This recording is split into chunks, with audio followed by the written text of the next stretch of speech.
Ouais, je vais parler de la gamme chromatique, le rôle des notes, toujours pareil. On va prendre la gamme chromatique en A. La gamme chromatique, c'est-à-dire qu'on va jouer toutes les notes, d'un La à un La, avec les demi-tons. Ok? Tous les demi-tons les uns derrière les autres. Et donc toutes les notes finalement. Et pour connaître le rôle, toujours pareil, le rôle de mes notes, ok, dans la gamme. Et on va voir que c'est grâce à ces rôles, grâce à ça, grâce à cette gamme chromatique finalement, que je vais pouvoir construire des accords, trouver des arpèges, trouver les gammes. Tout se passe par rapport à cette gamme chromatique. Parce que la gamme chromatique, justement, l'avantage qu'elle a, c'est qu'elle nous donne le rôle de chaque note, puisqu'il y a toutes les notes dans la gamme, ok? Les rôles de chaque note par rapport à une fondamentale, par rapport à une note mère, on va dire, ok? Là, si je choisis un accord de La mineur, la gamme chromatique, ou un accord de La majeur, ou un accord de La 7, peu importe l'accord, le La sera, ok, on va prendre en compte le La comme la mère de tout ça, ok, ou le père si vous êtes plutôt papa, ok. Donc le La dans ma gamme chromatique, c'est elle qui, toutes les autres notes vont découler de cela, ok. Et donc on va avoir un rôle par rapport à cela. Tout est pris en compte par rapport au La. Donc la gamme chromatique, elle est comme ça. Elle fait La dièse, ok, Si, Do, ok, les quatre premières notes, donc une fondamentale. Donc maintenant, ce qu'il va falloir apprendre, c'est très important, hein, même si ça a l'air chiant comme ça et rébarbatif de toujours parler de ça, c'est très important, donc c'est pour ça que j'essaie d'en parler beaucoup.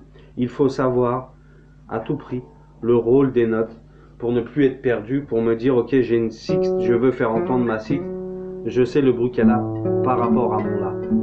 Je sais l'ambiance qu'elle va donner si je fais un La mineur, par exemple. Je sais l'ambiance que ça va donner, ok? Si je veux faire une septième mineure, pareil. Par rapport à mon La, toujours.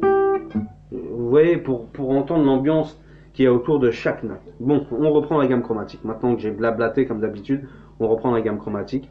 Donc le schéma, il est clair. Le schéma est très simple. Le schéma, il est comme ça. Ok, mais on va prendre en reculant. Vous voyez, je recule en escalier. Et à chaque fois, j'ai une note ici. Et le Si, là, la corde du Si, elle est juste en dessous, ok? La corde de Sol, dans la même case. Et puis je décale. Et puis j'ai fini. Ok, donc après, je rajoute mes quatre notes. Vous voyez, je décale. À chaque fois que je descends, je décale. Et je joue quatre notes. Donc le schéma est très simple. Le Si, il est en dessous du Sol, la même chose.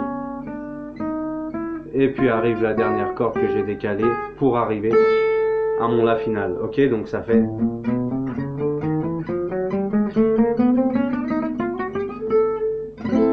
Ok, et donc chacune de ces notes-là là, que j'ai jouées, donc il y en a pas mal, hein, je vais du La au La, donc chacune de ces notes-là a un rôle et un nom précis.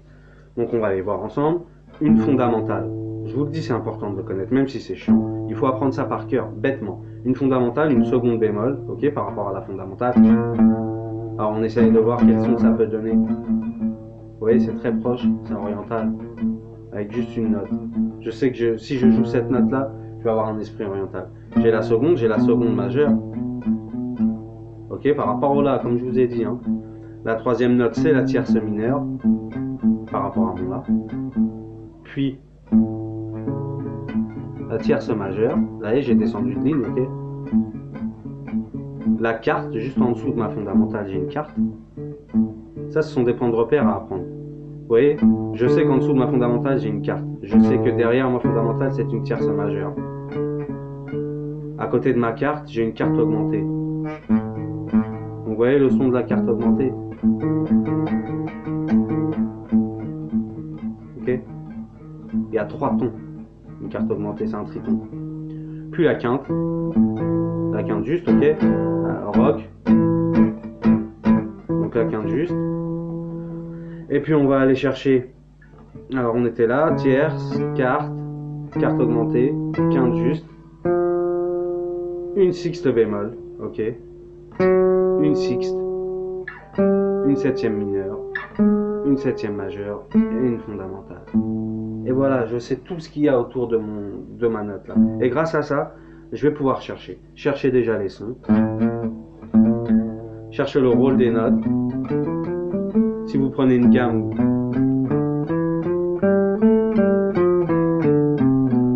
ok, je prends la mineur, ok, le sixième degré de Do, le relatif mineur de Do, et je cherche fondamental, seconde, tierce mineure, c'est ça ma gamme. Quarte juste, quinte juste, sixte bémol, ok, septième mineur, fondamental. Et si je dis les notes, si, la, si, do, ré, mi, fa, sol, la. Je n'ai aucun dièse, aucun bémol. Ok, fondamental, seconde, ok, une tierce mineure, une quarte, une quinte, une sixte bémol, une septième mineure et une fondamentale. Et là j'ai ma gamme, ok, ma gamme mineure, ok, de Do relative de Do, de la mineure. Ok.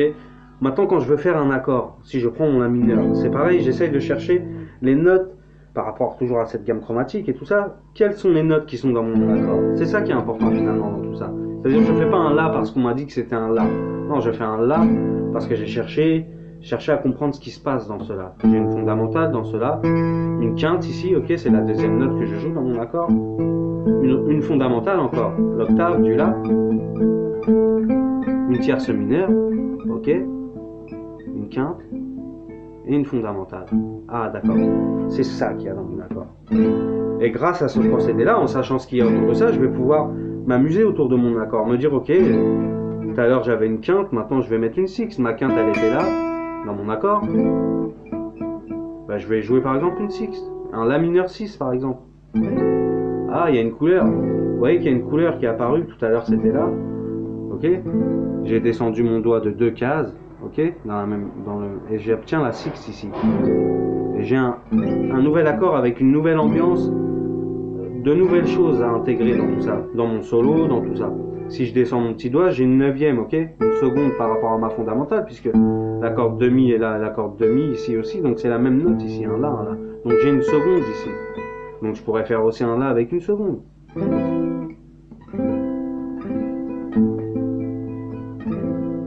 Ok, maintenant j'ai la quarte ici.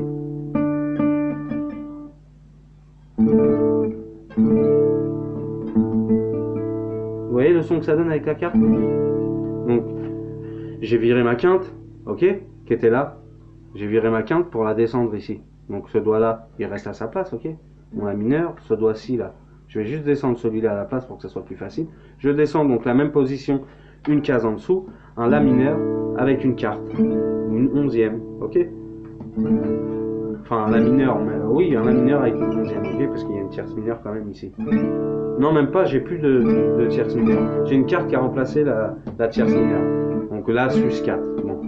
Moi, je prends toujours La mineur avec une carte. C'est un La sus 4. Effectivement, il n'y a plus de tierce mineure, c'est une carte qui a remplacé la tierce. Ok, donc vous voyez comment on construit les accords. Là, ici, j'ai ma quinte. Ok, ici j'ai ma quinte bémol, donc je vais pouvoir faire un La avec une quinte bémol. Et ici j'ai encore une quarte, puisque quinte bémol, si je la recule, j'ai une quarte. Encore un La, c'est le même que celui-là, ok, mais plus dans les sons un peu plus graves.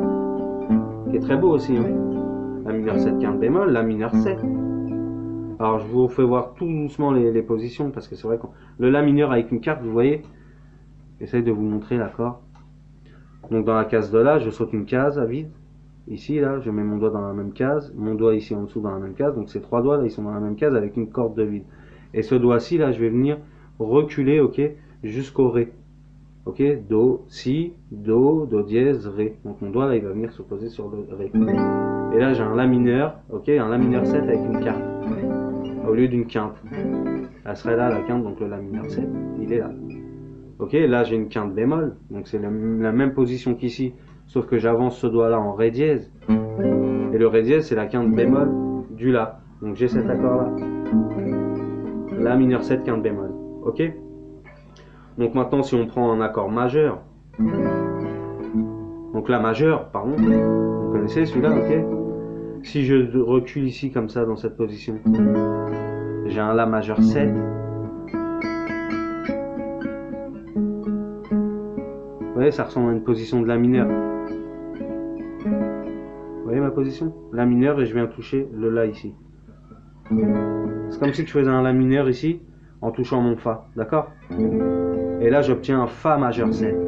Si je fais la mineure et que je touche mon Fa, j'ai un Fa majeur 7, ok? Si je viens toucher mon La, j'ai un La mineur. Vous voyez le Fa majeur 7 et le La mineur comme ils sont très proches?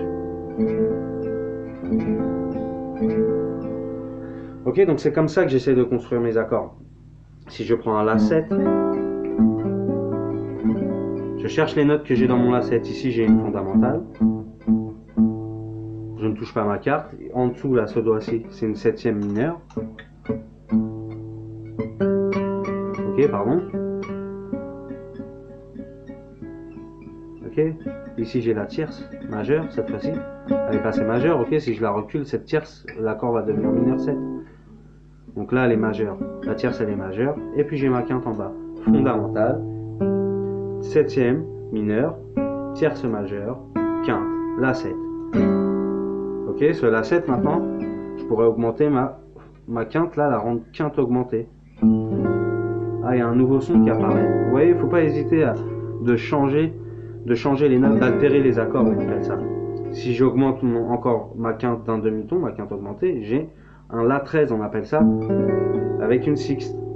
Donc, puisqu'il y a 7 notes dans la gamme, et qu'ici il y a plusieurs octaves, 1 octave, 2 octaves, là j'ai 2 octaves, juste comme ça. Donc la sixte, 6 plus, parce qu'il y a 7 notes dans ma gamme. Voilà ma gamme. Et maintenant, ma deuxième octave de la même gamme. Donc la sixte qui est vraie là dans la première gamme. Ok, ou la sixte bémol ici, d'accord? Ok, donc si je veux faire un La, c'est ni plus ni moins qu'une sixte à l'octave, donc plus 7 notes. 6 plus 7, 13, donc on va appeler ça un La 13. Ok? Bon, une petite vidéo sur les accords, elle est longue, elle va mettre longtemps à charger, donc j'espère que ça ira, que vous avez vu les positions d'accords. Si vraiment c'est encore difficile de comprendre tout ça, je ferai des vidéos sinon sur les accords, chaque accord détaillé, mais bon, c'est bien que vous cherchiez vous finalement.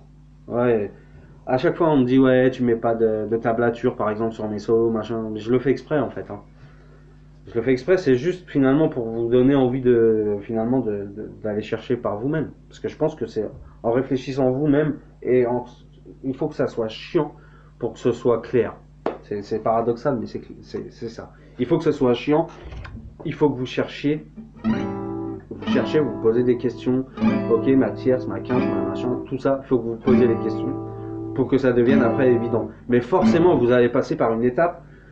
Je pense pas qu'il y ait un seul guitariste au monde qui passe pas par cette étape, c'est-à-dire chiante, dans l'étape de l'étude de mon instrument pur. C'est ça, là, c'est de l'étude de l'instrument pur, note à note. Qu'est-ce que j'ai dans les notes? Chaque corde, qu'est-ce qu'il y a comme note? C'est ça qui est important. Bon, allez, j'arrête de blablater. Bon, vous avez vu, j'ai refait une chaîne YouTube. Écoutez, on m'a demandé, et puis je pense qu'au final, arrive un moment, à mon avis, dans les groupes, il y en a qui en ont marre de voir ma gueule. C'est surtout ça le truc. C'est que je me dis, putain, il y en a qui doivent en avoir vraiment ras-le-bol de voir mes vidéos. Il y en a qui ça intéresse, c'est chouette, puis il y en a, à mon avis, que ça intéresse pas du tout. Ils s'en tapent même, je pense. Donc, je vais passer par YouTube, ça va être plus simple, et comme ça, je vais moins faire chier tout le monde, quoi. Je pense que c'est plus simple. Donc voilà. Allez, bonne journée, bon courage à tous en tout cas.